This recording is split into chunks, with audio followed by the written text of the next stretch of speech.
We first got involved with Children's Home Society of North Carolina because in 2013, I was invited to a luncheon at Corey Convention Center called A Place Called Home. During that luncheon and after the keynote speaker's speech, I really realized that we could do more, and I could do more through my role and connection to the center. And so I really started to consider, rather than writing a check, could we offer leadership development education to children with a foster care experience, children that were connected somehow to Children's Home Society of North Carolina? And I knew that we could, I just didn't yet know how we were gonna make it happen. From my luncheon experience, I realized that children with a foster care experience aren't usually able to advocate for themselves. There are often other stakeholders and other parties speaking on their behalf. I knew leadership development and offering this type of training and education would give them an opportunity to be their own voice and to not only lead self and be able to lead their lives and their careers, but to also be able to lead with others and to change their world.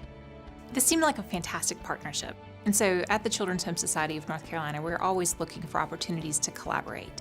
We know what our strengths are, but we also know that other organizations and programs bring unique strengths. And this partnership between the Children's Home Society and the Center for Creative Leadership seemed like a great way to take our experience working with youth and then all of the leadership materials at the Center for Creative Leadership and connect them and help our staff be able to train these youth to be able to speak up and advocate for themselves and really use their own leadership potential.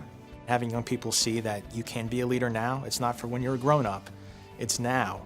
And giving all these great lessons that can help them think through that and become stronger leaders. It just builds their self-confidence. I think it builds their confidence in how they communicate with others as well.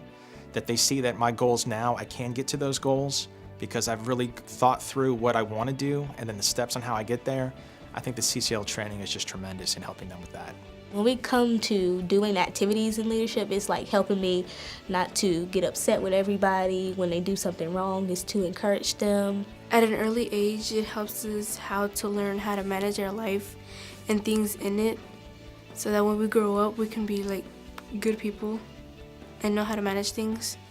Leadership development gives them a fighting chance because often they are on their own. Other students and other young people have communities of support that they can lean on and that they can draw from. Children with the foster care experience don't. They don't have an adult in their life saying, you need to go to college, or have you considered this, or have you considered that. The reality is all they have is themselves. And so leadership development gives them a fighting chance to succeed. It gives them an opportunity to look at their life through a growth mindset and say, that really could be possible.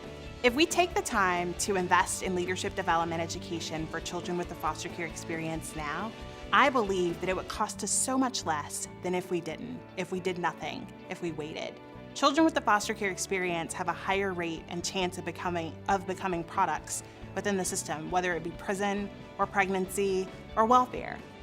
If you truly want to make a sustainable and measurable difference in our society, I encourage you to invest in our work. Let's partner together and make the world better for all young people, to make leadership development affordable and accessible throughout the world, especially for children with a foster care experience.